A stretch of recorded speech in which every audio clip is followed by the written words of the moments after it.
Hello everyone and welcome to the Recipe to Success podcast.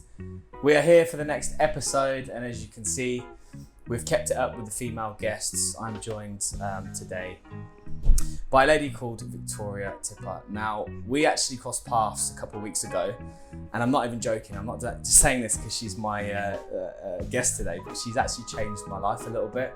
My life has actually considerably got a lot better, and especially in times like today. I mean, we're lucky here in Dubai, but there's obviously a lot of people still locked in their house, not doing very well, not in a great mindset. So I thought, right, how can I try and help the people that are listening to the podcast? And I thought, let's get her on the podcast herself and actually help these people and just give a bit of education on what she does. Now, she is coaching me at the moment on NLP, and NLP stands for Neuro Linguistic Programming, correct? Spot on, yeah. Basically just understanding your brain and how it works and getting the best performance day in, day out, and being able to create rituals around that so that I'm effectively maximizing my full potential every single day. Also, I'd like to thank our sponsors. As you can see, Suited and Booted. We're at the home of our sponsors, and they have been dressing for the last few years the ladies and gentlemen of the UAE with their bespoke tailored suits. So make sure you go check them out on Instagram. And I'd also like to say a quick shout out to last week's guest, Seb. And he's kindly offered to give us a discount code for all the listeners to the Recipe Success. So if you go to Yummy Nutrition, click on their website, and then whatever you buy, you get 25% off if you put in the discount code Recipe to Success 25. So today, let's get into the podcast, episode 30 with Victoria Tipper.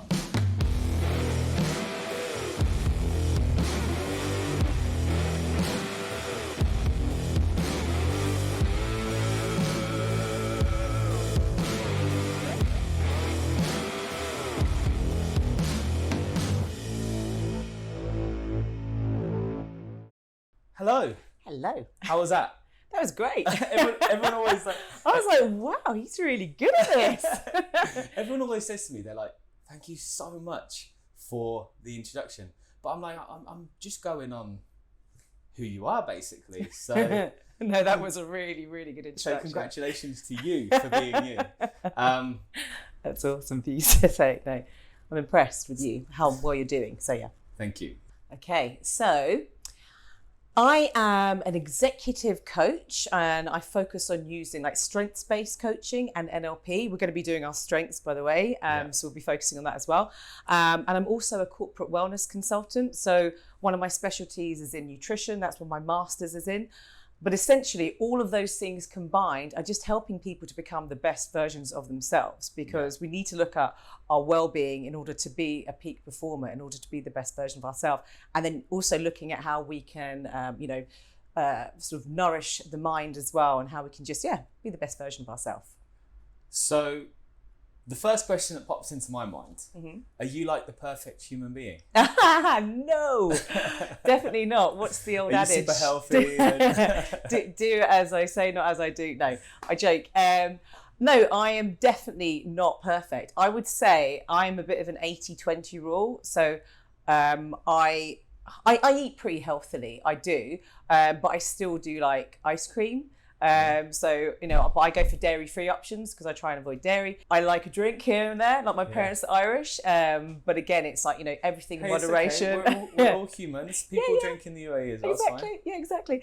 But I'm definitely not perfect. I think, it's all about just progression. So it's never about being perfect. I think there was a stage in my life where I was focusing too much on being perfect with my nutrition, with my training, that I got to the point where I was a bit overtrained and just obsessing with stuff. So that was causing me more stress. Like there's a condition, they call it orthorexia, where you just become obsessed with eating healthily. So, I wouldn't eat in certain restaurants. I'm not talking about like your McDonald's, but as in there'd be places where it has to be organic, or, the meat has to be like this or whatever. I'm just a bit more relaxed now. I'm still very conscious of what I'm doing. But yeah, I've released some of the control. So it's finding that sweet spot of still living in a way that you feel good, you feel healthy, but not obsessing, for me. I thought, didn't want to obsess. Okay. Now, is this always been like because a lot of people, they'll grow up and they'll say, I want to be a football player, or, I want to be a gymnastic, or I want to be an actor and actress. Yeah. Was this always something that you were fascinated by? You know what? It was always something I was fascinated by because I was quite into my sports when I was younger. And I noticed there were times where I would just feel quite tired. I also used to have really spotty skin when I was in my teens. So it's always like, looking for what are ways that I can just be healthier, have more energy, have better skin. So I was always thinking about what I'm eating. Not that I still just ate a load of chocolate and sugar and stuff. I was a bit of a chocoholic. But just in terms of performance, I was always interested in that. But I remember sort of like, before a race, because I used to be a sprinter, like thinking about, having a chocolate bar before you run. So I've just got to get my sugar up to give me the energy to do that. Yeah. That's not the thing that you want to be sort of doing. When I was growing up, I don't even know if I knew that there was coaches out there, that could actually help with these sorts of things. It wasn't really on the radar. Well, it's only just become, when you think about it, like everyone wants to do what you're doing now. You go onto Instagram, you've got tons of life coaches, but are they really qualified? But you rewind 10 years ago when there was not really much social media, it was unheard of. Yeah, absolutely. I think they would probably, correct me if I'm wrong, actually, they'd probably class your profession more as psychologist or that kind of, because it wasn't really a thing. Everyone associates with talking, they're like, okay, so you need to talk to someone, or? Totally. Yeah. Well, my mum always says to me, because she just doesn't understand, she understands the nutrition and the well-being side, but the whole coaching thing, she just doesn't really get. So whenever she sort of, will say, oh, what have you been doing today? I say, oh, I've had this, I don't tell her the content, of course, everything is, confidential. But I say, oh, I had a client, she always likes to ask, oh, where were they from? Whatever. She likes details.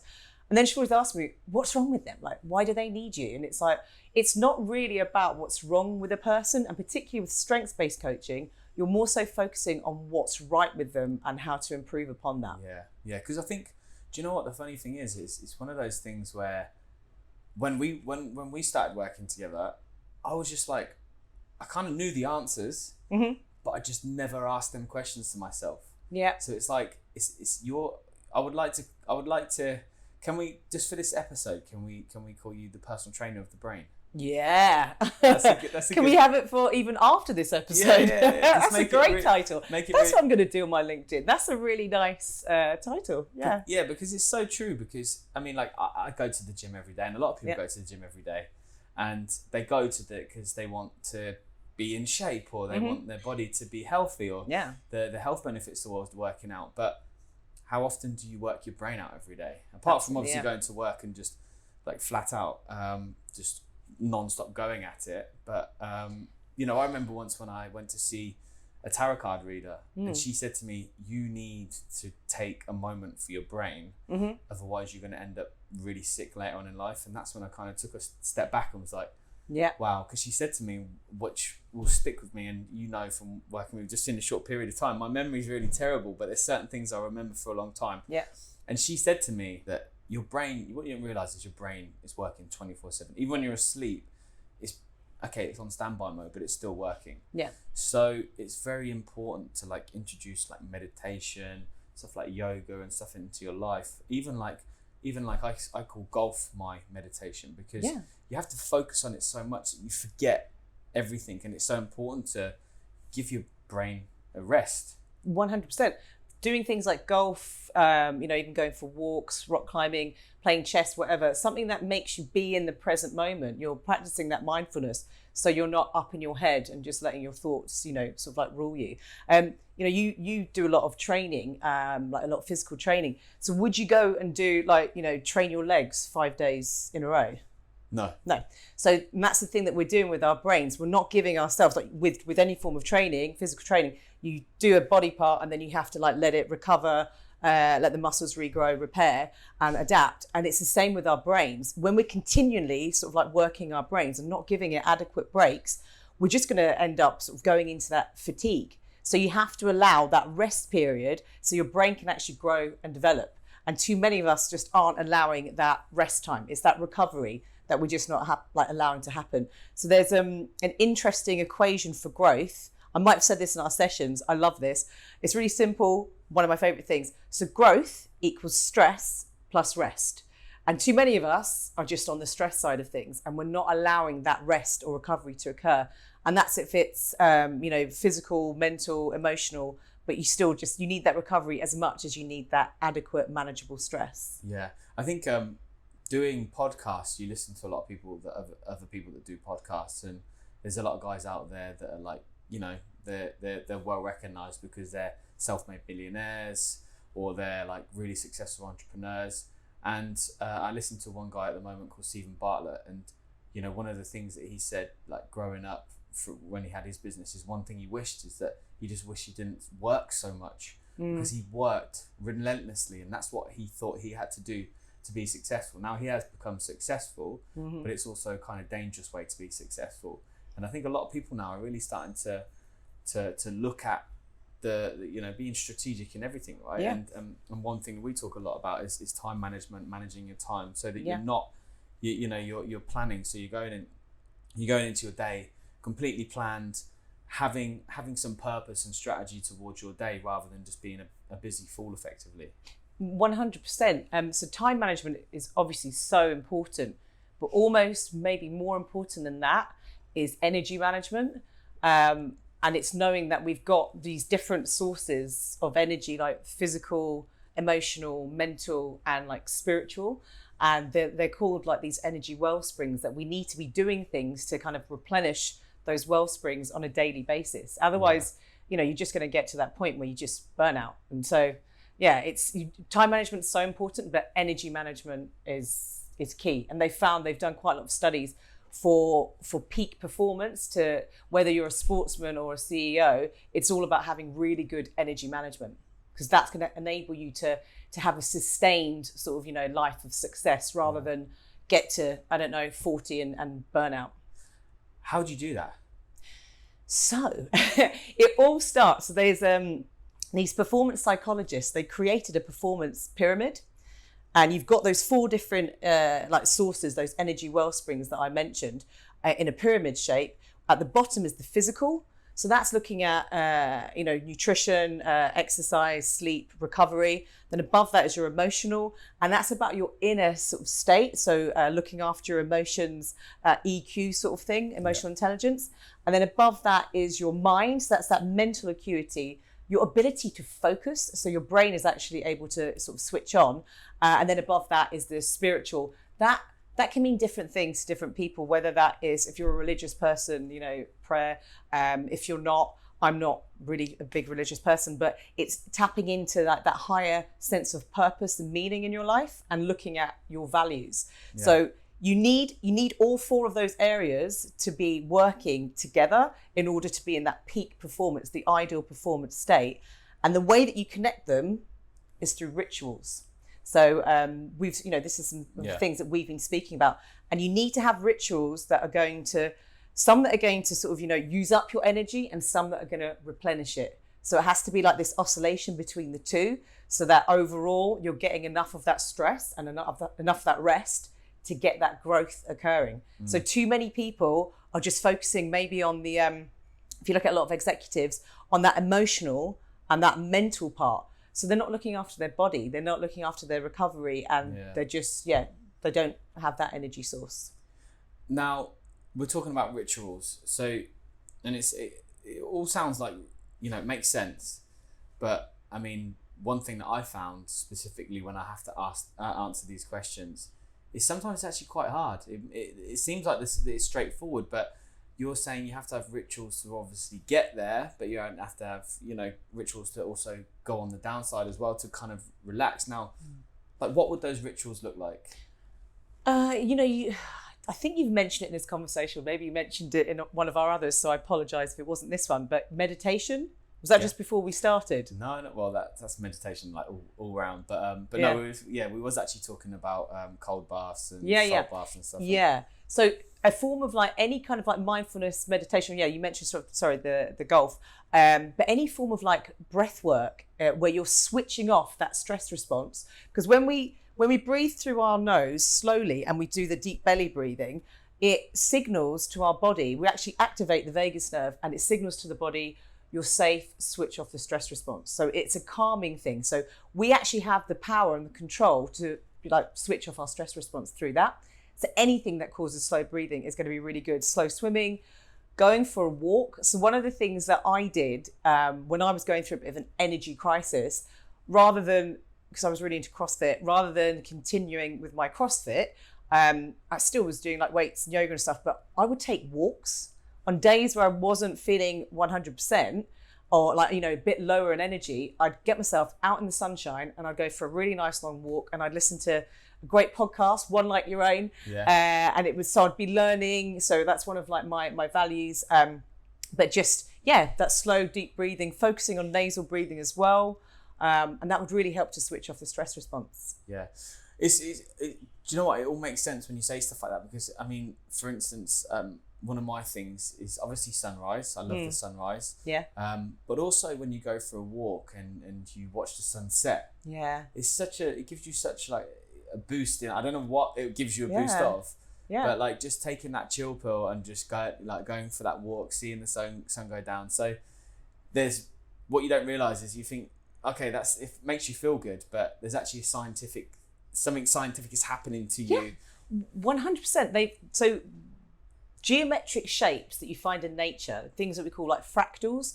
So that could be, you know, even like the shape of like leaves on a tree, the shape that you get in the sand dunes, you know, whatever it is. But basically nature and nature sounds as well, they actually lower our cortisol levels. So even just by being outside, you're actually reducing that stress hormone. Yeah. And it's the stress hormone that can just really cause a lot of issues. So doctors have been prescribing nature pills to actually get outside and just do some stuff in nature to reduce that cortisol. Hang on.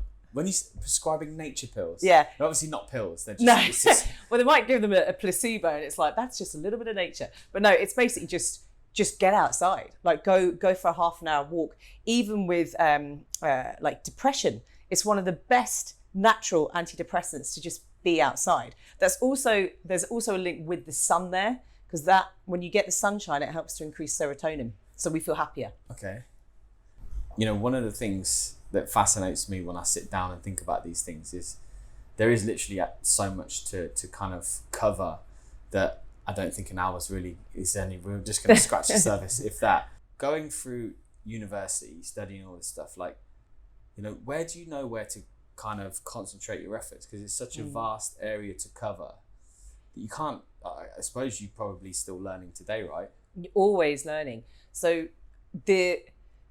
and I think one of my favorite things is just learning. Like I said, one of my rituals is it's an hour of a podcast every day. So now the podcast used to be an hour long, and then You say that, but I'm going to check my stats. I'm going to see if you listen. Always. It's always a test. I'll listen to this one when you post it, Danny. Exactly. I promise I will, I promise. This one actually will be the one that I won't, because I can't stand listening to my own voice. I think I mentioned it to you before, but I'll listen to all the others, I promise. I think you've just got to follow your passion. So there are things that I'm just really interested in how the body works and what can just help us to improve on it. There's also one of the reasons behind it is like in my family, there's loads of autoimmune conditions. So I've got Hashimoto's, which it sounds like a bit of a fancy kind of like condition. Bitcoin. Yeah, Bitcoin. But it's something that's in my family where I really need to make sure I'm managing my stress and my health and my well-being. Yeah. So I don't take any medication, everything is all good, but there's always that potential that could be, I could get a bit sick if I don't look after myself. Okay. So that's an insight. Yeah. This is a great one, because you've got stuff that they class as hereditary, right? So you've got like high cholesterol, bad hearts, heart disease, I don't know, cancer. I suppose some people say, you know, my family just get cancer or whatever it may be. Is that down to the actual kind of bloodline and DNA of your family, or is it something that generally is like, nothing can be hereditary, like an illness cannot be passed on through genes, it's only passed on through basically what you're doing to your body? So it's the nature nurture sort of scenario. So you can be predisposed to conditions. So when I did my undergrad, so I think it's like 20 years ago, I studied genetics, and what I studied then is really different to what we know now. So we thought that you had your genetic profile, like your DNA. And so, for example, in my mum's family, there's loads of heart disease and cancers. And I just thought, okay, I'm a bit, destined to sort of like not be very well when I'm older. But what we actually know now is there's something called epigenetics. So you can have that genetic profile, but you might not have that gene switched on. So it can be switched on or off. And that is all depending upon your lifestyle. So hang on, an epigene? Yeah, so we have an epigenome. So it just means so basically you've got, it's like having, how can I describe it? Actually, a good way I heard it described before. It's like having a CD cover or a CD. I don't know if what age are you? Do you know what CDs are? Yeah, I did have CDs. Yeah, I'm 31. Okay, right, you could have been younger. Okay, so you definitely had CDs. I'm not that much younger than you. No, true. So the CDs, the information within that is your genetic code. Yeah. But like if you didn't look after your CDs, which I never did, so they'd all get scratched and then they wouldn't play very well.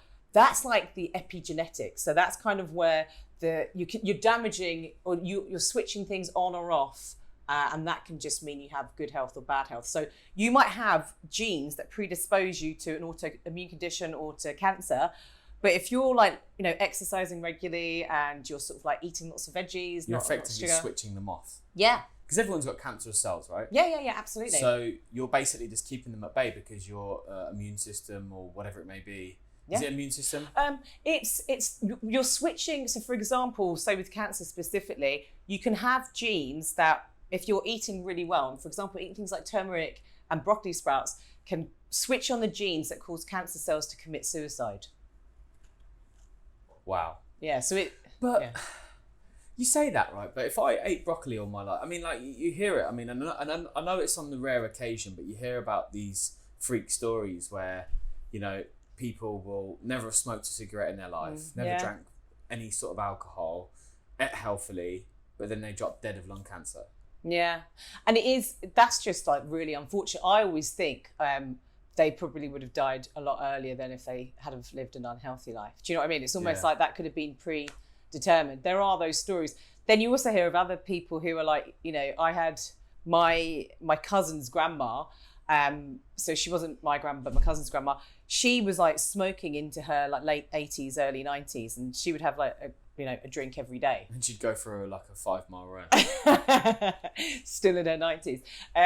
But she, you just sort of go, how did she sort of maintain like that health and well-being, being like a smoker like all of her life? I think she started when she was 12 or something. So yeah, it's all we can do is just try, our best as such, and try and have a kind of a healthy-ish lifestyle. But your genes don't determine.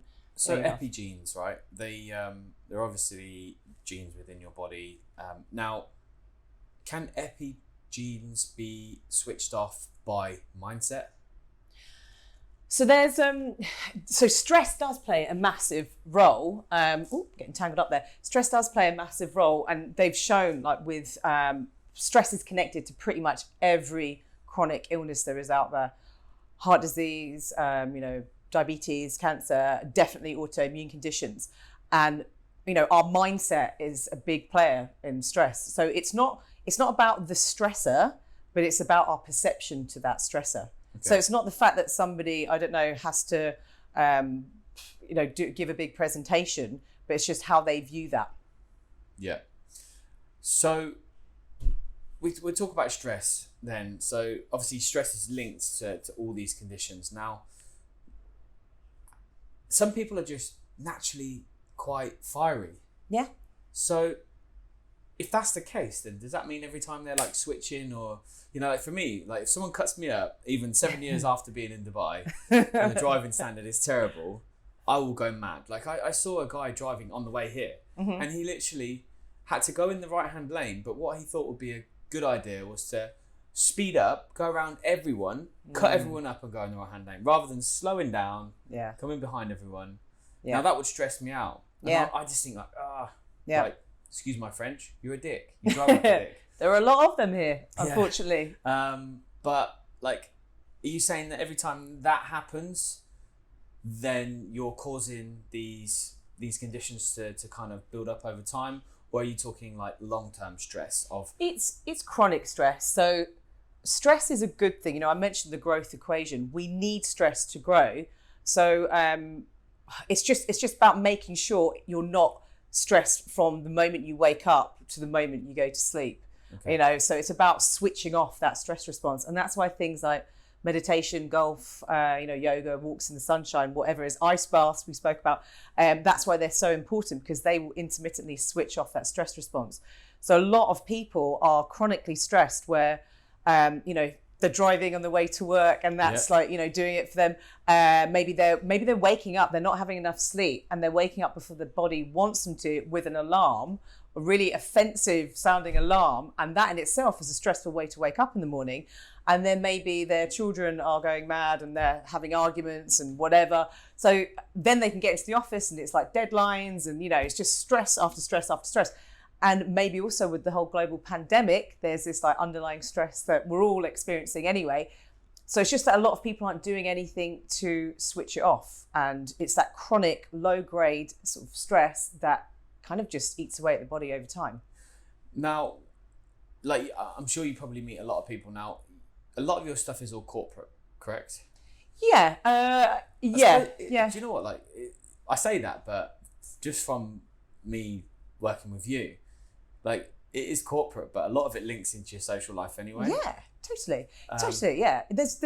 So often it's within the corporate setting, but you cover all angles. Yeah, you have to, right? It has to be a holistic approach. Yeah. So, I don't know if you've actually handled this sort of situation before, but I suppose, especially in today's world with the social medias, you've obviously got people that are online that talk about making millions, or they look like $1 million, or they're just really in shape, and you're that person that's just not them. Mm-hmm. Now, it creates this image of what life should be like. So there's a lot of people out there that are actually seeing all that, or maybe not even just seeing that, maybe they're watching too much news and getting depressed from that. So how do you start? They walk in, you sit with them, how can you get people that are in that position out of that position? One of the first things I always like to focus on, because some people could look at, a person like you said, whether they're making $1 million or looking $1 million, they can look at that. One person might see it as, this is really inspirational. Another person might see it as, this is actually really making me feel bad about myself. Yeah. So it's whether following that, whether it's, social media or watching the news, whether that's serving them or sabotaging them. If it's making them feel good, go for it. If it's not, then you need to kind of address it. So really having a bit of a cull of what are the things that are making you not, if they make you feel stressed, what are the stresses in your life and how can you minimize it? Definitely with the news. I haven't watched the news for years. It's bad to say. I still know what's going on because I tune in stuff, but I don't put the news on. Yeah, but that's the problem, isn't it? I think that platform has really been abused.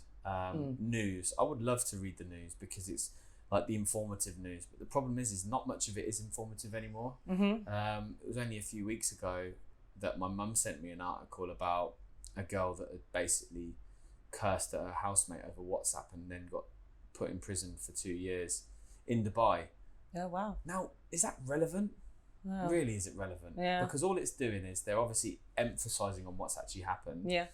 But also as well, they're trying to paint a bad light of a certain location. It always seems to be Dubai in the UK press's eyes, where realistically you'd think they'd turn the attention onto themselves and sort their own shit out. But that's a different my mum always podcast in general. Totally. My mum would always send me stuff as well, by the way. That was her what are you doing there? I know, and it frustrates me because the problem is, it's not them that's sending it, it's what they're doing to their brains. Yeah. They're basically grooming them to think that, you've got to be like this, you've got to be like that. And that's pretty much the news nowadays. Now, it should be, you go onto the news and you find out interesting stuff, but you just can't. I've literally found myself people will say, oh, did you hear about this? And I'm like, no. Yeah. Because I just don't watch news anymore. I just think it's just poison. It is. It's really sensationalized. And I think, you can go and choose the information that or find your own preferred ways of finding out what's happening in the world, and you find sources that you trust. But yeah, when I was back in the UK over Christmas, it was just depressing. Like, my mum had the TV on in every room, and it was you just couldn't get away from the news, and everything was doom and gloom. And I'm definitely aware that this is a challenging time for everyone. But what we want to be doing is like focusing on the things that we can control, like not things that are out of our control. And one of those things we can control is whether we consume, the media in that way, the news, newspapers, social media, whatever it is. So, even like there's lots of people that I've unfollowed. If I find there's an account, and there have been a few, particularly with. What's your choice of social media? I was saying to you before, I'm not very good with social media, but what do you consume the most content on there? I like looking at Instagram, just pictures, visuals. Otherwise, that's it. Like, I don't look at Facebook. I'm not a Twitter person. Definitely. What is it? Is it Snapchat? I don't even know. Don't ask me about Snapchat. Yeah, because you're in your 30s. So. Yeah. But yeah, it would probably just be Instagram. And I'm actually quite sad. Like, myself and my sister, we just send each other like little dog videos of just pugs wearing weird outfits, which I know that's like, yeah, weird, but just things that make me laugh. I suppose, and one thing that's, I think, which is actually, well, you can call it good or bad, but social media, they have algorithms, right? Mm-hmm. So if you search something, which, to be fair, it really kills me when I'm like buying some Axel Aggregato shoes, because then I get Axel Aggregato just spammed, and I'm like, oh, I want that one, I want that. So I end up spending thousands. But then when you actually see something funny and something positive, that also comes your way as well. Yeah. And that's probably why I like it, to be fair. The thing that I'm finding slightly unnerving, like if I look up, so on a website looking for, say, a pair of shoes or an item of clothing, but then on Instagram or on different social media platforms, then that comes up, and it's like, how do they know? Yeah. So there's some weird, So that's another reason I do try and stay away from it as much. So how long have you been doing this for? I've been in nutrition for about 11 years. Yeah, about 11, 12 years. Coaching probably about 5 or 6. And then I started my own corporate wellness company about coming up to 4 years ago. And when you first started this out, obviously you've obviously got a bachelor's degree and you've obviously got a master's degree. The bachelor's is in genetics. What did that teach you? I've got to be honest. I mean, come on, like, genetics is like such a... Yeah, and it's also just not... It's very different now. They just been looking at the human genome, like sequencing the human genome then. I think it just, by the time I finished, they'd just done it all. So the whole thing is, it's very different. What I learned 20 years ago is it's not completely redundant, but the science is new. I couldn't go with my degree from 20 years ago and not update like with the current knowledge. Yeah. But to be honest, it's the same with nutrition. I completed that about 12 years ago, and that's continually evolving. So I just think, with everything, you've got to just continue to update, your information. So when you pulled a bit of a face when I was talking about studying genetics, and what did you learn? Do you know the reason why? It's because Do you regret it? No. It's just I was at uni, and all of my housemates were doing like art subjects, and I had like 20 hours a week and they had like 6 hours a week, and I was running on their schedules. I just quite enjoyed partying a lot, so I just got through. Full disclosure. The genetics of overcoming hangovers. Yeah, totally. I got quite good at what to do to get over that. But yeah, I think it was just about more like life experiences and like moving away from home. I was like 18, first time I'd lived away from home, and just looking after yourself and kind of that growing up. So it was, you went to uni, of course I learned some stuff, and it was interesting. I'm probably like know more now about like what I've learned since to do genetics than what I like knew then. Obviously sitting in the exam, I'd know stuff, but you're just cramming. But what sort of stuff did you learn? Like, A lot about how just the body functions. I did there was like cancer genetics we looked at as well. And what I learned, which is why I then went on to do nutrition, is the nature nurture. So you can have the genes, but like for say heart disease or cancer or whatever it might be, but how important your environment is. So they say genetics is like the loaded gun, but it's sort of the environment that pulls the trigger. So you can have all these bad things in there, but unless you're, living in a way that's going to cause that trigger to be pulled. So did you make that saying up? I wish I did. That was a powerful one. Oh no, I definitely didn't. But I wish I did. Genetics is the loaded gun. Yeah. But the environment is the trigger. Yeah, pulls the trigger. Yeah, I know. Victoria Tipper. Oh, I wish. Yeah. Can we just pretend I did? I reckon that you would be get nice. famous from that. But no, it's true. I mean, like it is. I mean, everyone's. I suppose. I actually saw a post on Instagram recently where a guy was celebrating, I think, his 10th anniversary since he basically nearly died. He threw himself in front of a train and survived. Wow. And he had a bottle of champagne. It was like this time 10 years ago. Wow. I was in A&E after throwing myself in front of a train. 10 years forward, I'm now alive. Or I'm still alive. Celebrating moving into my new flat. And I was like, wow, like, everyone's got it in them to be that depressed. Yeah. But it is just the environment because you've got certain... I mean, one thing that I've learned as well with the podcast is it always seems to be that people that have had very traumatic circumstances take them where they are to today. Mm-hmm. And I'm not saying that everyone that has a perfect life doesn't get that same success.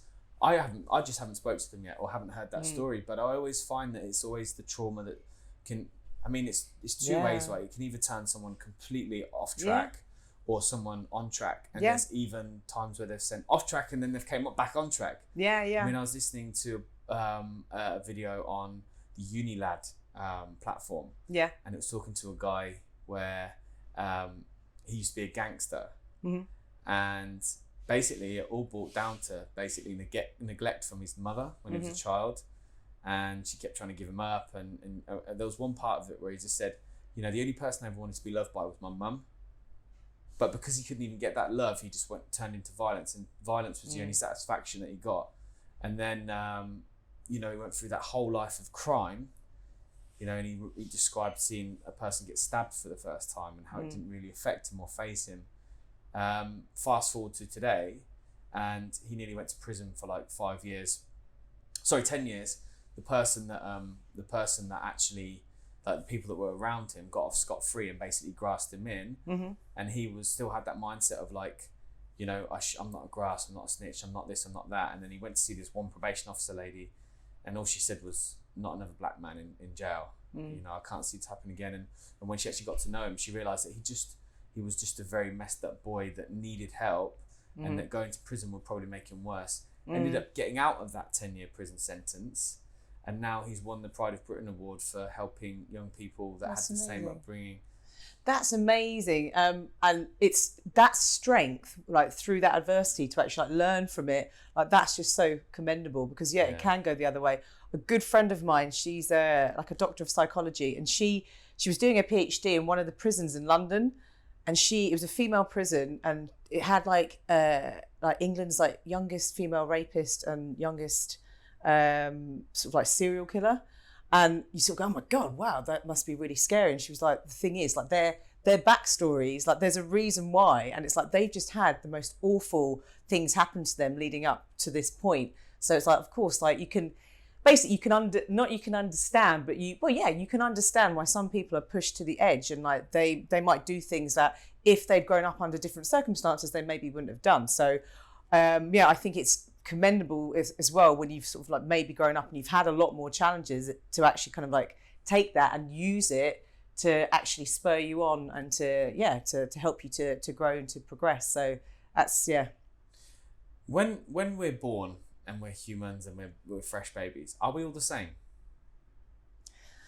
Oh, I'd love to be able to know the answer to that, but I would say I think. Well, so we're definitely not. So I say it's like I'd love to know this. Like we're definitely not. It's like which one is the right one. What you've learned from your education. So I would say that there are personality traits that we know are genes, actually will, lead us towards having certain personality traits. 100%. But the thing is, we always have a choice. So our brains, and this is one of the things that I just love most in the world, our brains they have this thing called neuroplasticity, which basically means our brains are able to change throughout our lives. So you're not a fixed person. It's just like we're all able to grow, and we can change, our thought patterns, our behaviors. Even if somebody is, likely to fall off, get really angry in certain situations, you can do things to actually reduce that anger. And when you do certain things like meditation, for example, it reduces a part of the brain that's responsible for us flying off the handle and like maybe getting really angry. So we're all able to change. Well, we were born the same. Okay. You're getting deep, Daniel. This is good. Well, because obviously the next question, because I was thinking, obviously, all this when we talked about just then about the serial killers and the youngest ever rapist and stuff like that.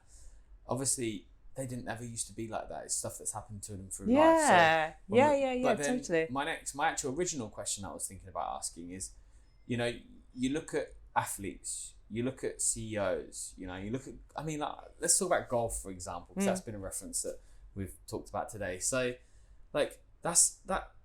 though these people are the elite of the elite. I play golf, and trust me, it's not easy to hit a ball the way they hit. I'll be lucky in 80 shots to have 2 hits like a professional golf player. So can we all be trained to be like that, or is it really, sometimes people will say, okay, it is literally my genetics or whatever, or like Usain Bolt, for instance, was he born like that, or can anyone be a Usain Bolt? So obviously, not everyone can be Usain Bolt, but we can all, we all have a lot more potential than what we realize. We can all be much better than what we sort of think we can. And those people that are in the top of their sport or whatever their profession, they are just utilizing their powers as such. So most of us just aren't utilizing our powers, and it's that whole thing. We are kind of way more limitless than we think. Yeah. Okay. So everything is achievable. Everything is possible. Yeah. Absolutely. It's, what is it? I really like Henry Ford has the quote: whether you think you can or you can't, you're right.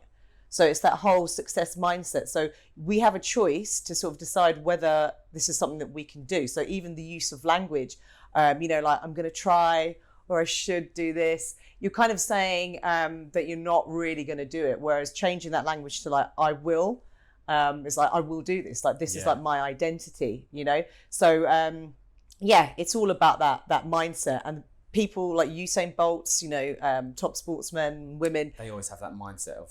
Yeah. They're like, what was it? Was it Muhammad Ali used to always say, I'm the greatest? And I think he truly would have believed that. For him believing that meant that he was able to perform in the way that he did. It's once you start to get those doubts in your head that we start to question ourselves, and that's not going to help you to perform. So with golf, it is such a mental thing. And if you get up, and I don't play golf, so excuse me if I don't, say it the right way. Yeah. If you go up to putt the ball, hit the ball. You can hit the ball and putt the ball. Oh, that's too complicated. Okay, so hit the ball. We'll do that. You don't want to put it off the tee, or she ain't going far. Okay, don't even know what that means, but yeah. But the whole thing is that if you go up to that ball and you kind of saying to yourself, "I'm not going to be able to hit this. I'm not going to get it. I'm not going to get it," you're probably not going to get it to go to where you want it to go. So it's kind of that mindset, and they've done studies with, say, professional athletes.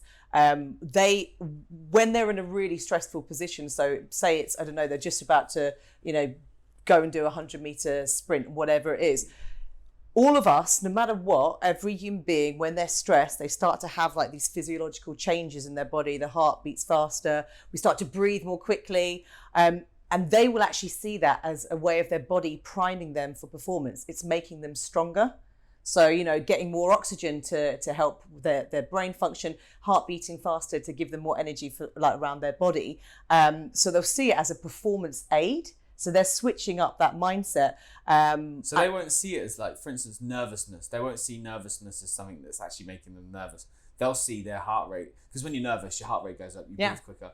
They'll see that as getting more oxygen, blood's pumping faster. Yeah. Wow. I mean, even that is like quite powerful, because it's amazing.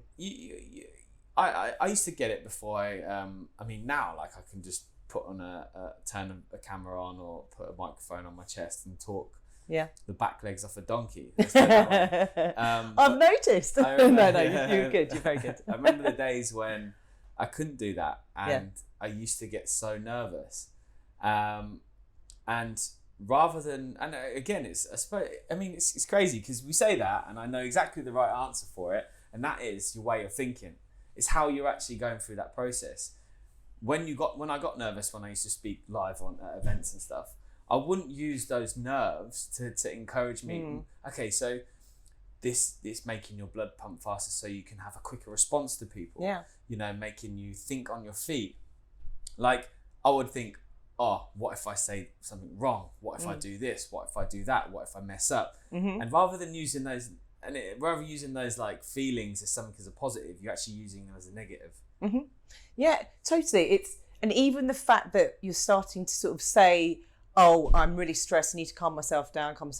It's like you're sort of wasting energy on admitting that there's something wrong. So another thing they found in studies, simply because when we're nervous, the way our body like reacts when we're nervous is the same as it will react if you're excited.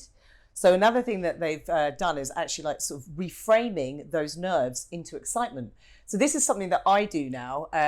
Like if there's something that I'm a bit like about, I just literally start saying to myself, I'm really excited about this. I'm really excited. And then you start to think, I'm actually really excited. And you've changed that situation entirely. So you're moving away from a threat mindset to a challenge mindset. You know, it's a bit of it's a challenge, but yeah, it's a challenge I'm really excited about. Yeah. So example, I mean, one ritual that I used to have once upon a time that I never used to, don't do that much anymore, is, you know, on the way back from the gym in the car or whatever, I would always kind of like hype myself up and tell myself like, you know, like you can do this, or you, not the greatest, but like, you know, you're the best at what you do. Yeah. You know, or if it was the big meeting, you're going to smash that meeting or whatever it may be. Yeah. Now, are you telling me that doing that and practicing that is actually going to propel you into actually doing that? Yeah, absolutely. Making that real life situation. Definitely. So we have like our thoughts. If you want to change anything, it's all about going back to the quality of your thoughts. Your thoughts create your feelings and your emotions, and then they create your actions, and then your actions create your results. And then your results will give you evidence for your thoughts. So it's difficult to describe when I'm doing this with my fingers, or you can't actually see the diagram that I've got in my head. But the whole point being, if you want to change your results, it all starts with your thoughts. So looking at what are some of the thought patterns, and you've got performance enhancing thoughts and performance inhibiting thoughts. So we want to start replacing like those limiting beliefs, like those doubts that you have, with these performance enhancing thoughts. But it's got to be something that's authentic to you, something that you really feel, you know, and you believe in. So I used to have an acute fear of public speaking. And before I'd have to go and do events, I would literally tell myself, I'm going to get up there, I'm going to pass out, you know, my mind's going to go blank. I'm going to just it's just going to be disastrous. I won't remember what I'm saying. And of course, I'd get up and do the events and it would be really bad. And then what I started to replace that with instead was, because what I kept on thinking was, people don't really care what I've got to say. Like, they're not interested. I'm just here. Somebody's paid me to do an event, but everyone here, like, nobody cares. So then I started to change. Did that not make you more nervous though? No, that did. That's what I was thinking as my performance inhibiting thoughts. So that's when things were bad. Because that was one of the underlying beliefs behind it, of why I wasn't enjoying it, was that people didn't really want to hear what I had to say. So I had to replace that thought with, I'm like, people are here, people have chosen to hear me speak. Yeah. You know, like they're here for a reason. And for me, it's about spreading the knowledge sort of thing. So it was like changing my thought pattern and also then connecting with like a higher purpose. So it's not about me, you know, because that's the other thing. When you tap into your why of why you're doing what you're doing, and when it transcends like the ego, when it's not just about you anymore, but it's about other people, or like, yeah, just a higher sort of like meaningful purpose, then that kind of prevents us from feeling so like, oh my gosh, this is all about me and I'm going to mess it up, you know. So a part of so from what I've got from that situation is a very important part is I kind of noticed most about is you kind of take the personal element out of it. Yeah. So you make it feel like it's not about you and it's about everyone else. Yeah. Yeah. And that might be like whatever your why is, like your purpose. Like if you speak to, you know, don't know why, but I'm thinking of like people that have done like ultra marathons, or I always go to like the sports analogy, like even like boxers, whatever, people that are doing like amazing things, where they've had to do so much training and it's like, how have they done this? You ask them what it's for. It's quite often not them. Like it might be their mum, their wife, or whatever, or, you know, it could be for a foundation, like for a charity, whatever it is. But it's often about something more than just themselves. Because when it's to do with something rather than ourselves, that's like the driver that helps you to turn up and do the things you need to do even when you don't want to. Yeah, because Simon Sinek, I love the stuff that he does, and he always refers to the why. Yeah. You know, and he always says, you know, if you create a why and the why is strong enough, you'll do anything to get to the why. Yeah. It doesn't matter how you get there, but you have to have a why, and that has to be a purpose of, and that has to be so strong that that's the reason why you want to get there. If it's not strong enough and it's not what you believe in, or it's not passionate, then you'll never get there. Yeah. But if it is, then you'll always find a way to kind of create that and get there. Definitely.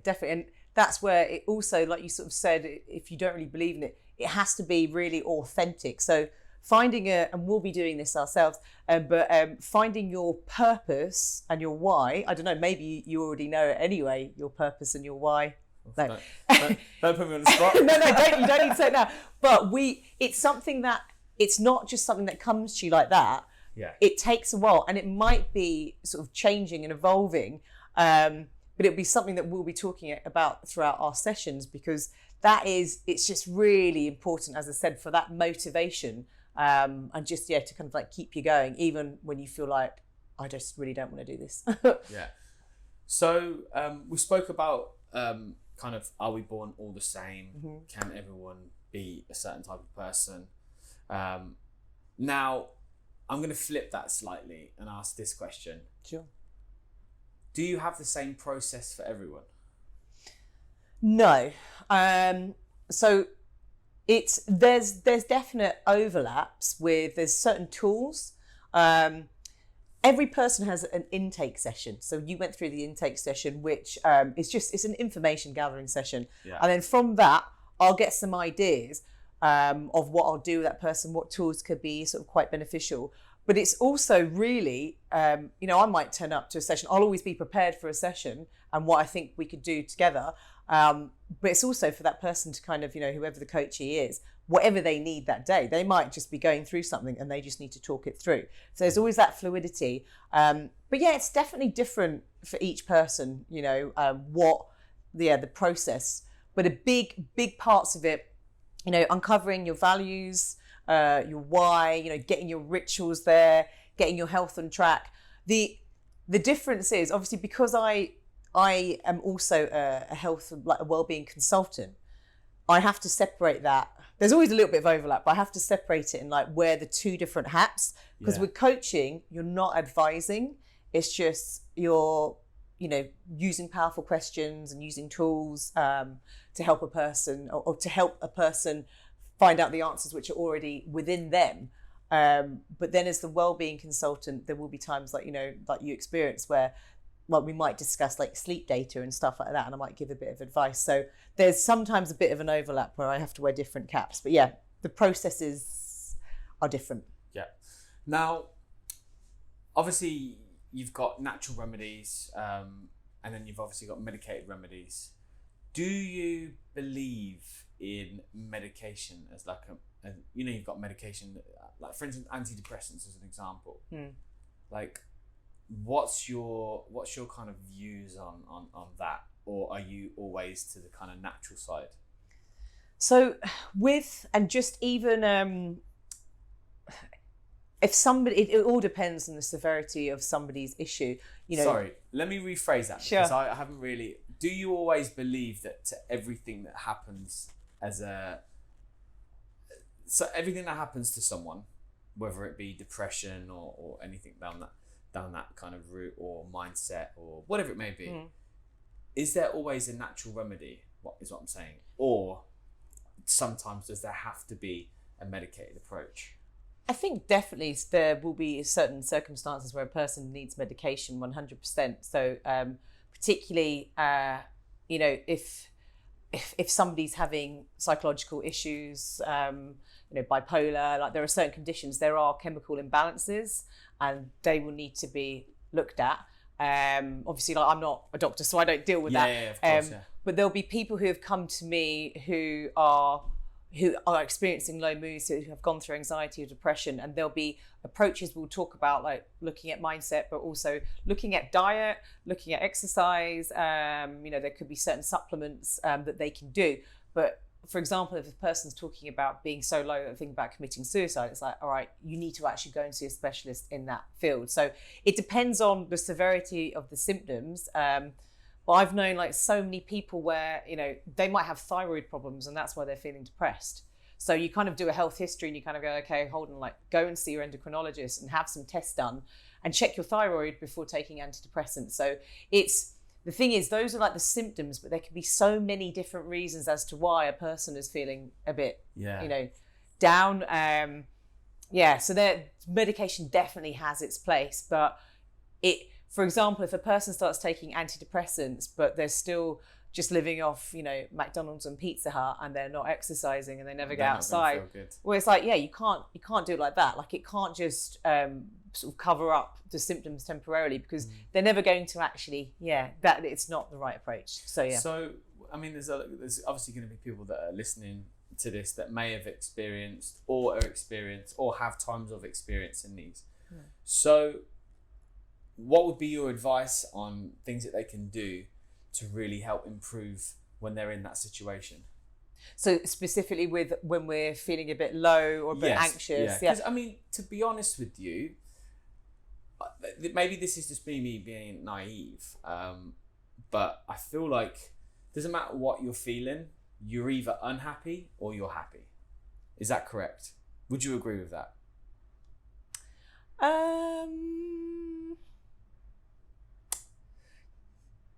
I'm just trying to think. I know I'm making it more of a simple, like what they call layman's terms, but there's obviously lots of things that surround feelings and how someone's feeling or what situation they're in. Yeah. But you're either on the kind of downside of like being unhappy, or you're on the upside of kind of being happy, right? Yeah, I suppose the other thing is there's so many different types of emotions in between there as well. So a person might be feeling a bit anxious, but not very, not unhappy, but just particularly like with the world at the moment where there's so much uncertainty, that people can kind of you can still feel happy. So I think, there's probably quite a lot of other emotions that are in there. And that's the other thing for people, if you're feeling a bit off, to number one is to actually try and name what are you feeling, and to journaling is a really good thing to use to actually just get to understand your emotions and what makes you feel that way.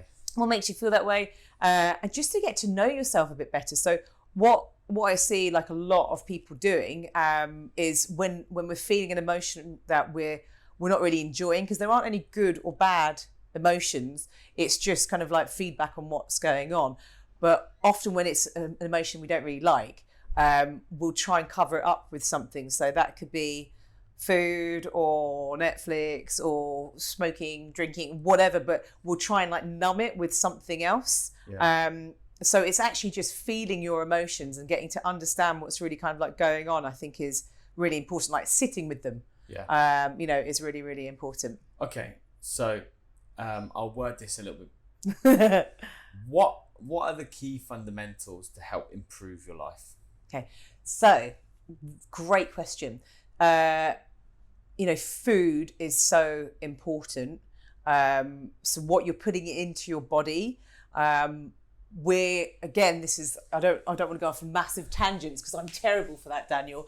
But our microbiome, our gut, is really, really important. It plays a massive role in the production of things like serotonin. So people, when they actually improve their microbiome, all the microbes they have in their gut, they can improve conditions like depression and anxiety. So they've found now there are certain bacterial strains that are associated with depression and anxiety. So improving that, it's our second brain. But before you go into too much detail on that, because that is very interesting, and I do want you to keep talking about keep it. me on track. No, because I'll just, again, you know me, my memory's terrible, and I don't want to forget this point, but food is very important. Food. But how do you make sure you're having the right food? Because, you know, I was watching a program with David Attenborough was the narrator. Mm-hmm. And the jump between the population from the 90s to now is massive. It's huge. Like, I saw that program, And I think it was like Life on Earth or something like that. Now, my question is, there's so many people to feed, which means that farming has to be increased, which means they have to put fertilizers and stuff to grow fruits and vegetables a lot quicker. And they always talk about the quality of it now. Food is important, but how do you know you're kind of getting the right doses and the right quantities and stuff, when realistically the nutritional value of food nowadays is not as beneficial as what it used to be when there was a lot less people on this earth? The soils are massively depleted. You're right. I think it's about heavily. I'm not a vegan or veggie. I do eat animal products, well-sourced animal products. How dare you? We are a vegan podcast. No, I'm joking. I was about to say, you don't look like a vegan. What does a vegan look like? Oh, they're going to get me out there. No comment. From what I know, I've only got one vegan friend who doesn't even listen to the podcast. I love vegans. But I am big into like heavily plant-based, and it's having. I will make sure that's in the snippet though. So everyone knows. Oh God. She eats cheese. I'll tell you a funny story what happened in a yoga class after this, but you want it to be heavily plant-based, and even like with your microbiome and making sure you're getting enough of the nutrients variety. So we shouldn't be eating the same things day in, day out, like mix it up. That's the way you're going to be most likely to meet your nutrient requirements. Okay. And, so it's almost like, if you do the same exercise in the gym every day, you're never going to grow your legs, or you're never going to grow your muscle part, because your body gets used to that. It's more so rather just the more variety you've got, the more likely you're covering all the bases in terms of the nutrients, So you'll get different amounts of vitamins and minerals in like different fruits and veggies. Yep. And then you want to have, like, for example, if you're non-vegan, well-sourced like seafood, things like eggs are amazing, like really good powerhouse of nutrients, particularly the yolk. So when I see people having egg white omelets, you're like, no, put the yolk in there. You need the yolk. The yolk's where most of the good stuff is. But, okay, now, you're a professional in this. So is it not bad for your cholesterol, though? No study has ever connected cholesterol in eggs to cholesterol in our blood, basically. No way! No way! I know! We've all been just lied to. Eggs have cholesterol in them, but what actually makes our cholesterol levels go up, the bad cholesterol, is sugar in the presence of insulin. So it's more so having white rice, white breads, white pasta, that's going to, and sugary drinks, sweets, muffins, that's going to be the cause of your increased cholesterol rather than eggs. Wow. Yeah. I mean, like, literally, I was chatting to my friend the other day, and he was saying the doctors told me I need to stop eating eggs because my cholesterol. Yeah, but doctors don't learn about nutrition. That's the thing. So I've worked in a couple of clinics here, and this is scary. It's frightening. You got to go to the specialist. Oh, I know. There was a doctor that I spoke to, and he wasn't aware that vegetables were carbohydrates, and you sort of go, sorry, what? So a doctor I was working with, he wasn't aware that vegetables are carbohydrates. So you've got vegetables are carbohydrates. These are things that doctors should know. Yeah. I mean, obviously, like, especially like root vegetables as well. Like, they're pretty much a carb. Yeah, totally. And so, but he, it just goes to show you of course, in their specialty, they know so much more than I do in terms of like, medical conditions. But when it comes to food, it's not something that they're necessarily learning about. That's why it's amazing. And I'm seeing a lot more doctors who are doing things like functional medicine and who are actually looking into how important like food and diet and movement and meditation is. Okay, so food's important. You've obviously answered that. So you just need to make sure that you've got, so to recap, so to make sure that you get the right nutrients is to have a great variety. Great variety. Healthy fats as well. So omega-3s have a massive connection to our moods. So like salmon. Yeah, salmon, mackerel. Avocados less so. The oily fish are going to be the best sources for the vegans. Kippers. Kippers, oh. Yeah. Yeah. Do you like them? I used to eat kippers when I was honestly like the literally. Smell. But they tasted so good. But yeah, I mean, kippers is one of those things. It's like I used to eat them at my lunch break, and I would walk through the canteen and people would be like, "Oh my god, what is that smell?" Yeah, I don't know how you did that at school. I love them. That's good. That's a confident young man. He's like, I'm going to have my kippers. Yeah. I don't care. I always say, what you see is what you get. And if I smell like fish today, I smell like fish. Good man. So yeah, omega-3s are amazing. The vegan but sources. We're talking natural stuff, not the supplements. Yeah, sometimes people need the supplement if you're somebody who's suffering with mood issues. I'd say take a supplement, but a good quality supplement. An omega-3 like fish oil is probably a good thing to go for. But healthy fats like olive oil, avocados, nuts and seeds, they're really, really important. And this is again like crazy what people actually teach you is that they say like don't have too much olive oil or don't have this. Okay, yeah, don't burn it in a frying pan. But you can have it and still use it to its benefit. Yeah, it's one of the healthiest things you can have. Olive oil is just an olive. Yeah. So but it gets portrayed as being this like really high in fat, like not good for you. But yeah, the thing is as well, like our brain is made of fat, and also all of your hormones are made from fat. And even things like vitamin D, it's like made from cholesterol under the skin, which is made from fat. So when people go really low in fat, sometimes they'll have issues with like producing enough like hormones, things like testosterone, vitamin D. So actually decreasing your fat is affecting you producing things in the future. Yeah, wow. Absolutely. It's one of the theories behind why people have really low vitamin D as well. And vitamin D that's also massively implicated in our mental well-being, immunity, of course, which is what we need now. Vitamin D is really, really important. So if anyone who's listening is actually experiencing issues with their mood, check your vitamin D status, and if you're low, get an injection, get a supplement, and have it daily. Vitamin D can come in all sorts of citrus fruits. The sun is not really. So the sun. So food wise, it's you get it in some fish, but it's only small amounts. Mushrooms. So if you put mushrooms in the sun, they actually can get some vitamin D in them, which is quite cool. But you're never going to get enough vitamin D from your food. So you just get vitamin D from the sun. The sun is the best way to do it. Of course, particularly in this region, there are a lot of people who are covering themselves, for religious purposes, or people who are just actually working inside offices a lot of the day. Then they might need to take a supplement. People in the UK, or Irish people that can't go out in the sun for too long. Yeah, I'm one of them. Genuinely. This is me with a suntan. Yeah. I'm an Irish person. Oh, really? With an English accent. Yeah, my parents are Irish, but yeah, you are right. Okay, so you've got obviously the foods, you've got the vitamin D. Yeah. What else is in there?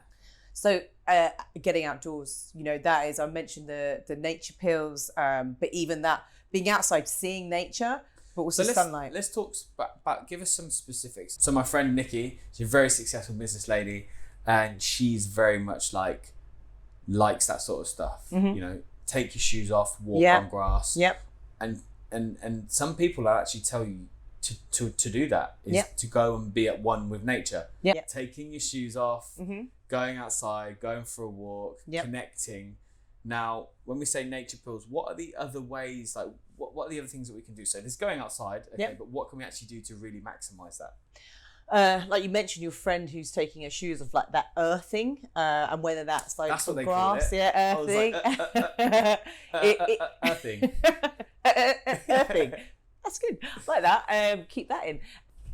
Making sure, getting into the water, like even being in the sea. Obviously, here in Dubai, we're able to do that. I've heard that's actually also an antidepressant as well. Swimming. Swimming, in salt water. Yeah, swimming in salt water is amazing. It's really detoxifying for the body too. Just getting in, getting into the mountains, like doing whatever you can. Like in Japan, they do forest bathing, where they just go and like sort of spend like hours in a forest. Just it's a way of kind of reconnecting with, I don't know, it's almost that, how would you put like it? you're in a computer game, you know those computer games where you get shot a few times, you're about to die, but then you just have to go and stand somewhere and recharge the batteries. That's almost what it's like. That could be Except don't get shot, please. Everyone stop getting shot. Yeah. But you can just go and recharge your batteries. And it's a way as well, like when you're doing that, we're also then not on our phones. We're also like not scrolling through social media. You're not checking work emails. We're not worrying about stuff. It's a form of practicing mindfulness. You're in there in the moment. Nice. Nice. So okay, so we've got food. Yep. Vitamin D. Yep. Being at one with nature. Yep. What else? Exercise. Right. So talk us through the actual benefits then of exercise, because obviously there is going exercising to look good, but like the let's talk about the scientific evidence behind exercising. Sure. Also with side note, and I'm sorry about side notes, but with exercise, when we're only doing it because obviously it's a great thing that helps us like to look good and to feel confident. But when our motivation is more intrinsic, so when we're doing it because it makes us feel good, or we're feeling strong, or we're just doing it, like enjoying it, rather than I'm doing this so that I look good, it helps to be a better motivator for us. Okay. So to tune into that. So the science behind it. So exercise is amazing, particularly any form of exercise, but particularly like HIIT training. But even going for, a sort of a pretty fast kind of like walk helps to increase something that we call BDNF, brain-derived neurotrophic factor. It's basically a fertilizer for the brain. So when... What?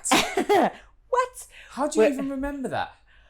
Oh, You just said it 2 seconds ago. I can't even tell you what it was. Brain-derived neurotrophic factor. Brain-derived neurotrophic factor. Yeah. BDNF, much easier to sort of like remember. Okay. Yeah, so BDNF. So what does that mean? It's essentially something. The more we have of this, the more we're going to be able to grow new brain cells and fix the old brain cells. Wow. So it declines. And that's all related to exercising. Yeah, it's exercise is the best way to increase it, but some other great ways to increase it: sunshine, connecting with other people as well. Sort of like eating well or avoiding processed foods and sugar. Intermittent fasting. Hang on, 2 seconds. Side Sure. note. Sure.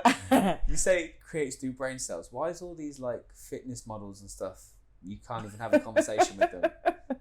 Is that real? Are you telling me the truth?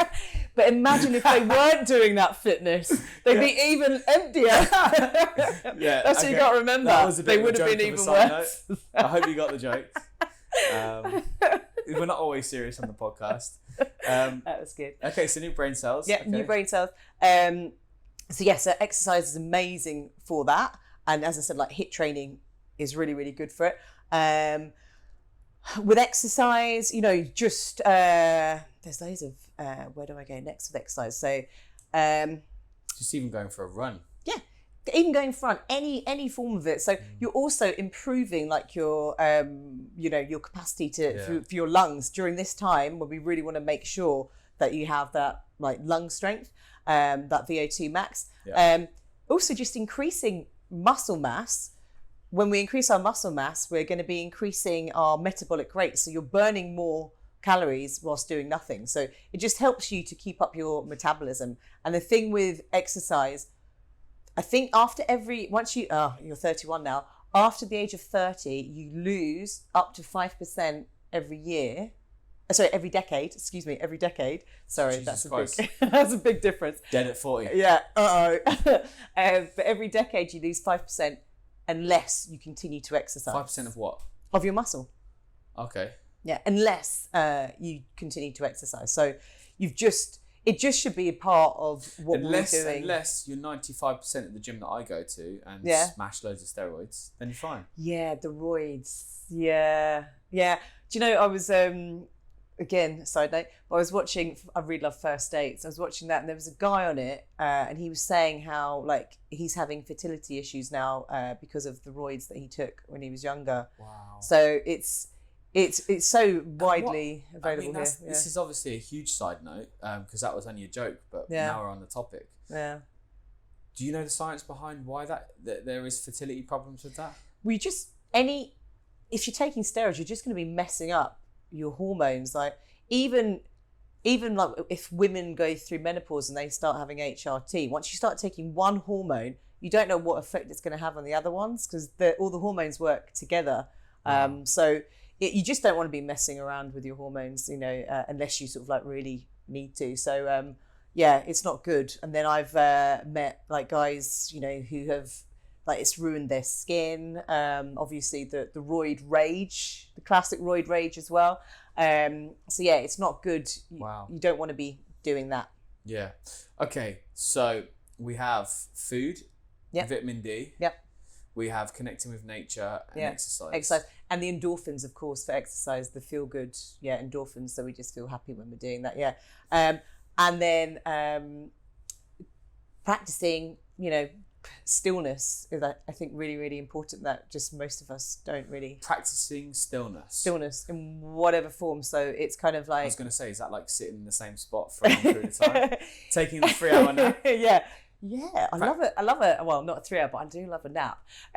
But just whether that's stillness of the mind, could be stillness of the body. But to be honest, if the body's still but the mind's racing, you're not practicing stillness. It's kind of that just being mindfulness, is another way of kind of like looking at it. Just basically getting out of our heads. Most of us are just way up in our heads and there's just so much going on. So just calming everything, slowing everything down. Okay. So they're kind of what you would say is the 5 fundamental factors to basically improving your life. Yeah, definitely. And then setting some kind of like goals. So if you need to have some goals that you're aiming towards as well, and writing those goals down. There is, I'm trying to remember, I can't remember if it was writing goals down, and you should probably just cut this part because I don't know if it's going to be right. But when you write it down, it's something like it makes it 42% more likely that you're going to do it. So it's really important just to be specific around your goals and to have clarity around those goals. We've spoken about James Clear's book, Atomic Habits, where he says it's less about motivation and more about clarity. So we just need to add more clarity to what we want. So you're writing a goal. When are you going to do it? Where are you going to do it? What time, for how long, with who, sort of thing. Yeah. So let's get into the more spiritual side of things. So we obviously spoke about fundamentals to improve your life. Now, let's talk about the side of making things happen in your life. Now, we practice a lot of like visualization. We sat the other day and you told me like, what do I want? Don't tell anyone what I said. I promise. Pay me money, I'll tell you everything. One thing that you really honed in on was like picturing, like closing my eyes, imagining, how did I feel at that moment? What was the smells that I was smelling? Like even down to that final like now, like, sorry, even down to that like final detail. Now, there's a lot of people out there, especially some people that are in the limelight, like, I can't remember if it was Gary Vaynerchuk or not, that basically said The Secret was rubbish. It was a load of nonsense, right? Now, obviously everyone's going to have their views on that point, but is there any science behind visualization? Yeah, there is. So there's different figures that are thrown around, but it's thought that there are around 2 million bits of information per second that our senses that's available to our senses, but we can take in. There's what? So our senses, There's 2 million. 2 million. So just different things that we could be picking up on per second. per second. Yeah, but our bodies or our senses are only able, our brains are only able to process, the figures can be different, but around 134,000. So it's considerably less than what's available, right? So what it means is that what you're picking up on and what I'm picking up on is completely different. If we look at a situation that's happening there, we could both have a completely different reading on a situation. We have different, because we've taken in different bits of information. You know, like I always give the example of somebody bringing a birthday cake to a workplace. And if it's like my husband, he'd be like, woo, free food. That's, you know, it's free. That's all he'd care about. Another person might be like, oh, amazing. It's her birthday. Let's celebrate with her. And another person might be like, oh my God, I can't believe she's done that. She knows I'm on a diet. And actually the girl just brought in a birthday cake. So it's like, what, you know, whose reality is correct? We just have our different perceptions because we're taking in different bits of information. So there's a part of our brain, or the brain stem, some like neurons that are together, the reticular activating system, and it essentially acts as a filtering system. So it will filter information that we're going to take in, just because we can't take everything in. And it's based upon our beliefs, our values. It kind of finds evidence to support what we're already thinking. Does everyone pull this same face when you talk about this? That's quite a special face that you just pulled there. I'm like, I'm lost for words. It is nuts. Your brain filters. Yeah. So effectively, it's like an Instagram, but of your mind. Yeah. It literally filters what I want to see. Yeah. Yeah. And hear and understand. And you kind of, yes, exactly. It's got that like algorithm. So when you're in a certain mindset and you're looking for certain things, like that's what you're going to see in the world. It was always there, but if you had a different filtering system on, you wouldn't see it. Wow. And that's kind of like a bit of the science of when you start to change, you start to like think about other things. So I don't know, the whole, if you're maybe you can't relate to this, but like when, you know, my friend was pregnant and then you just see stuff about babies everywhere. That's, as I said, probably not something you'd relate to. Yeah. But me and my mates talk about pregnancy all the time. Yeah, I know. It must be one of your favourite subjects. Oh, look at the baby, isn't it cute?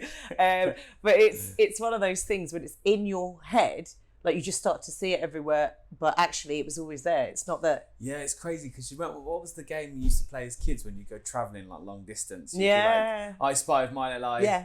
Something beginning with a letter, or it would be like the first person to spot a yellow car, or something really random. Next thing you know, it's like bang, bang, bang. You see all these yellow cars. Yeah, absolutely. And that's exactly it. Once you shift your focus onto something, you see it. You know, you're open to actually like see it there. So it's not anything that's like magical, but you just have a different sort of like filtering system. You know, so that visualization as well is really amazing. Because it helps you filter what's going to get you there. Yeah, so we tapped into your senses, and when you start, if you do that every night before going to bed and every morning when you wake up, you're starting to communicate with like your subconscious mind that's who you already are. So then you're changing your filtering system, so you're going to start seeing more of the sort of things that future self that is like, you know, the best version of you, the one that you said this is what I'm going to be. Wow. Starts to see different things. See, this is crazy because you I mean, it's fascinating. It really is. And it's like, I'm trying to digest all this information because it's obviously, we haven't gone into detail about this. We've spoke about it, but I haven't said to you, oh, well, tell me this. What's the, you know, is it, but there's an actual science. And that's what's fascinating because so many people actually, like you say, have that skepticism of, but you're, and I get this all the time. Yeah, but you're lucky, or, you know, you're not like me, or you're not this, or you're not that. Yeah. Whereas if you make that simple life choice just to like cut it out. And one thing that we spoke about that I was a little bit disappointed was my friend came round yesterday and saw on the wardrobe, which I'd written, don't be lazy. I forgot to remove it, didn't I? Oh. And I was actually really disappointed in myself because I just thought, oh, now she's going to think that I'm lazy. And I'm not lazy. Had you cleaned up the place? Yeah. There you go. I was so proactive. Really trying there. Yeah, good on you. Exactly. Hey, listen, I'm a clean person. Yeah. But no, on a serious note, I mean, it's literally down to that slight shift of mindset and what you choose to believe. Yeah, definitely. There's the saying, neurons that fire together wire together. So it's kind of like whenever you're having like a thought, you're reinforcing that neural like pathway. So you're strengthening it. So that thought becomes stronger and stronger and more a part of your identity. Yeah. So that can be a thought that is limiting you or one that's empowering you. So it's just about kind of being aware, number one, of how our thoughts are, and then actually making some of those changes, because we do all have a choice. Okay. We're obviously working together at the moment on NLP. Mm-hmm. Okay, so there's numerous meanings to NLP. Mm-hmm. So let's really emphasize on NLP and the positivity kind of behind mastering NLP. Okay.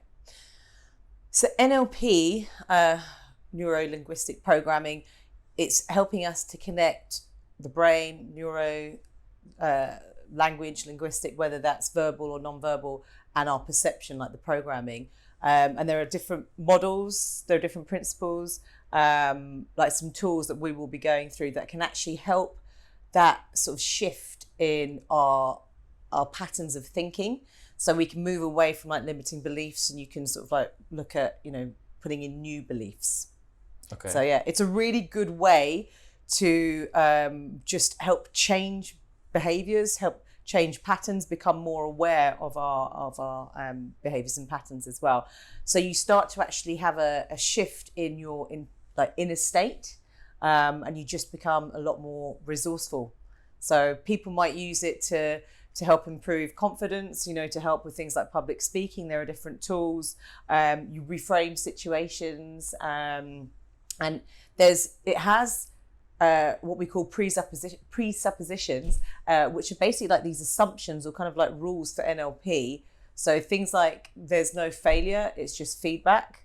So as long as you're getting a learning from something, you can kind of like move on with that.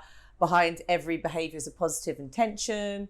There's things like the map is not the territory. So there's kind of like these rules, like assumptions around NLP that, help us to just be more resourceful, in terms of how we view other people and in terms of our relationships. We can become more understanding of other people and where they're sort of coming from. Does NLP work for everyone?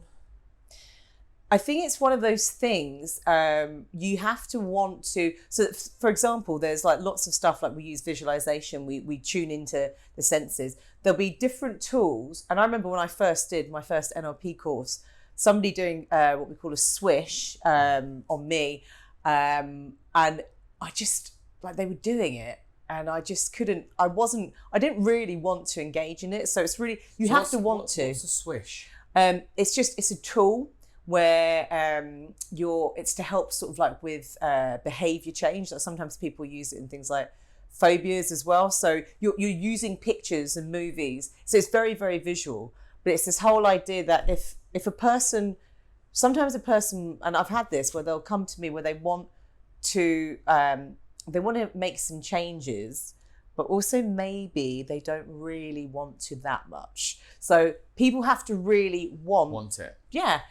Because otherwise we'll just, we just won't fully engage. The other thing is you can go through some of these tools, something like, the swish, and then you can sort of go and undo all your hard work and sort of, start living the way you did before. So you can always go back to where you were. So you have to really actually want to make the changes that you say you do.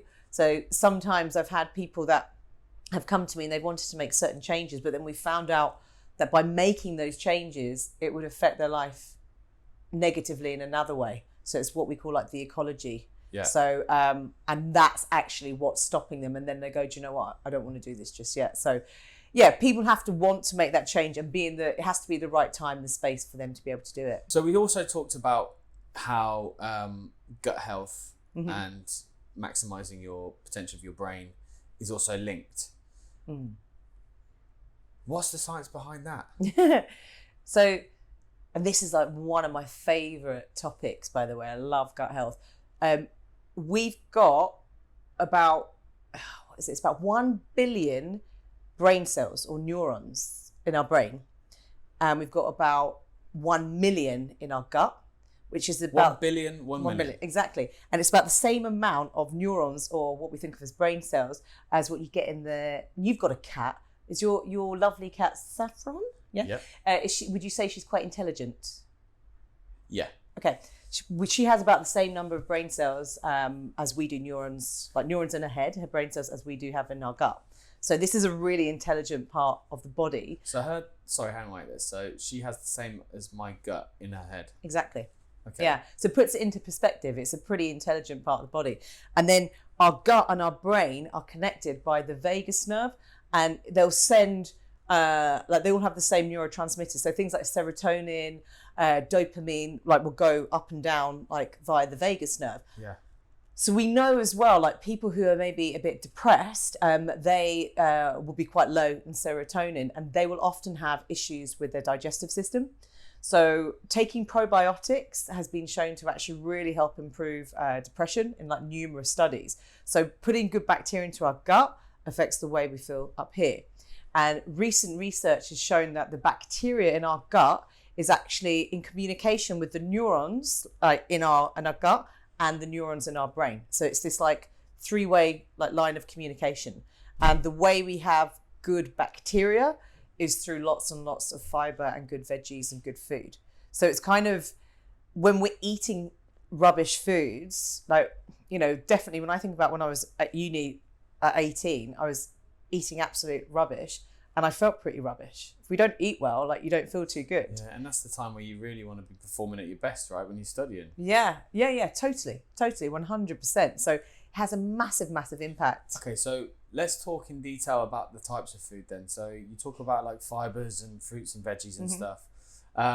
What types of foods don't you eat to get the best results? So the bad foods. Yeah. Like sugar foods. Sugar always seems to be at the top. Are you talking about refined sugar, or are you talking about actual natural sugars? Definitely refined sugar. So if you're getting natural sugars from fruit, that's fine, because it's being delivered with when you have fiber with sugar, it lowers how much your blood sugar levels go up, and it's being delivered with lots of polyphenols, like all these nutrients that you get in the fruits or the. So like stuff like honey as well is good. It is, but you can also get really bad honey. So if you're going into, you know, your local supermarket and there's the honey with the picture of a bee on the front, and it's a squeezy tube, that's just sugar. You want to be investing in a good honey, like a nice manuka, like a medicinal sort of like honey that will have like lots of really good nutrients in it. But normal honey is just sugar. Yeah. So good honey. Okay. Yeah. Yeah, and you want to stay away from processed foods. They're just doing nothing they just don't feed the good bacteria at all. So when you eat those sorts of foods, it starves our good bacteria and it becomes fuel for the bad guys. Because we've got good bacteria and bad bacteria. We've all got parasites and we've all got like fungus and, you know, like all these like things that we think could be quite bad. They're okay as long as we've got enough of the good guys. The problem is when you kill off too much of the good bacteria, the bad guys kind of like, you know, can sort of like overrule the body. And that's when we start to have issues. It could be things like anxiety. We could start to have skin issues, sleep issues, you know, like, digestive issues, of course. So, you really need to have that good bacteria. Wow. So basically, I shouldn't have eaten the caramel popcorn last night. So eating the caramel popcorn yesterday was not a good idea. No, but you wouldn't if you're doing that. If you're doing it once in a while, it's okay. Yeah, because I think there's also food for the soul. Yeah. You know, and that's completely fine. Definitely, if I was you going to say, like, just like, you know, I feel a bit bad, you know, just eating some popcorn. Now I'm worried the bad guys are going to take over. The bad guys are coming for you. No, you're okay.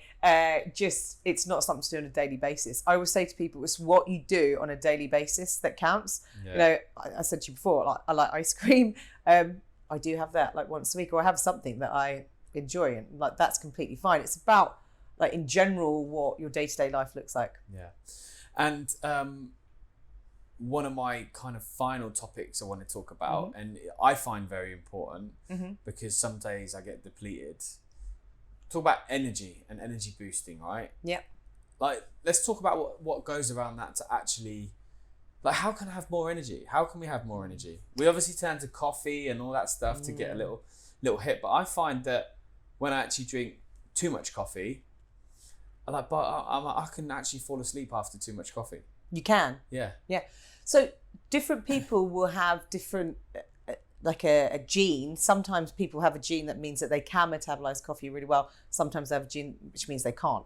I can't. You had a coffee before. If I have a coffee past, even if it's past like 8 or 9 o'clock, AM. Yeah, I know. So I don't actually drink proper coffee. But if I'm on holiday, it doesn't matter, because it's also the way you process coffee is to do with your kind of like stress levels. So it's so. It's a bit sad, isn't it? You can't drink coffee after 9 a.m. No, even I was saying 9 is a bit too much. So I in the last 18 months, I've swapped from normal coffee to mushroom coffee, and it's really good. So it's got a bit of caffeine in, like about 50 milligrams, which is like what you get in a green tea. It's got mushroom extracts in it that are really good. They're kind of like we call like nootropics. They basically help to support your brain. So they help to switch on focus and also help with the immune system. So it's kind of like it's a really good version of coffee. Do you find that it gives you the same kick? It does, but it definitely mentally. Something that I found, I went and did like a big cycle the other day, and I went pretty early in the morning, and I had 2 real coffees.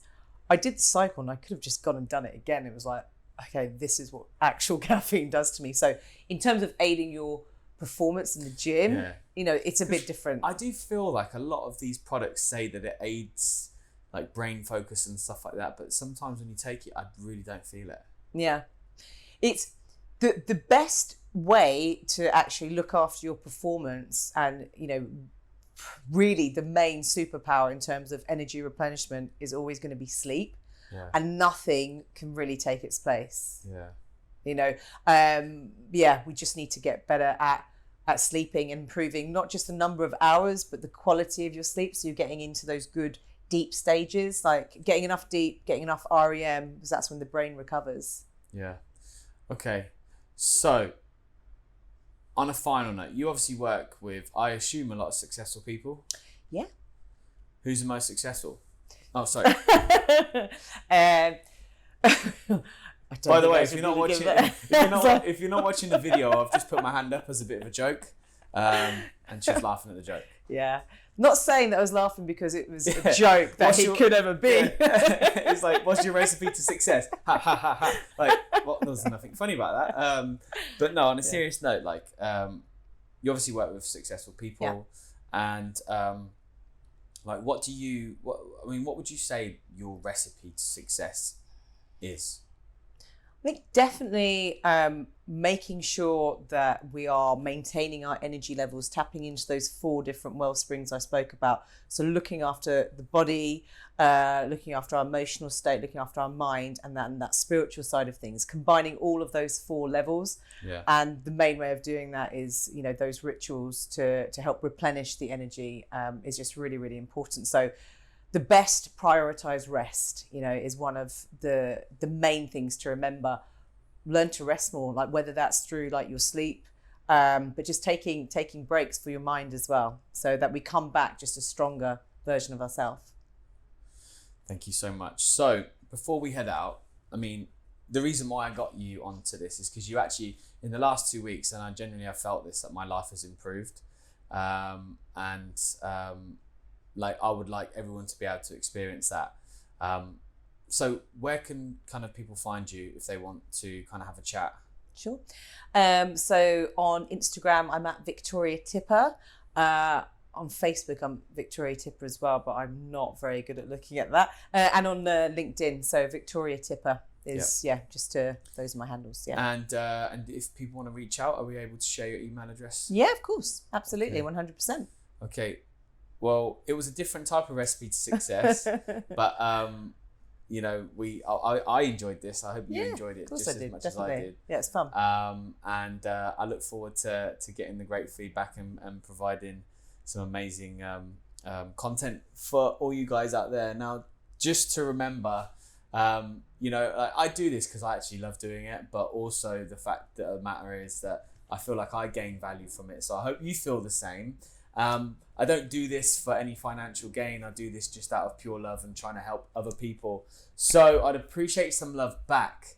And if you could go to our channels on Apple Podcasts or Spotify and go to Recipe to Success podcast with Daniel Lees, I would love it if you could just give me a 5-star rating or give us a recommendation, and share it. If you found this episode cool and you like it and you think that somebody might take some value from it, please share away, because without word of mouth, I would not be here. So thank you again. Your time is valuable to me, and I really appreciate the fact that you've listened to another Recipe to Success. It gets better every week, so keep tuned, because we've got some more exciting episodes to come up. But Victoria, thank you so much. Thank you. No, it's been really fun. Free to leave.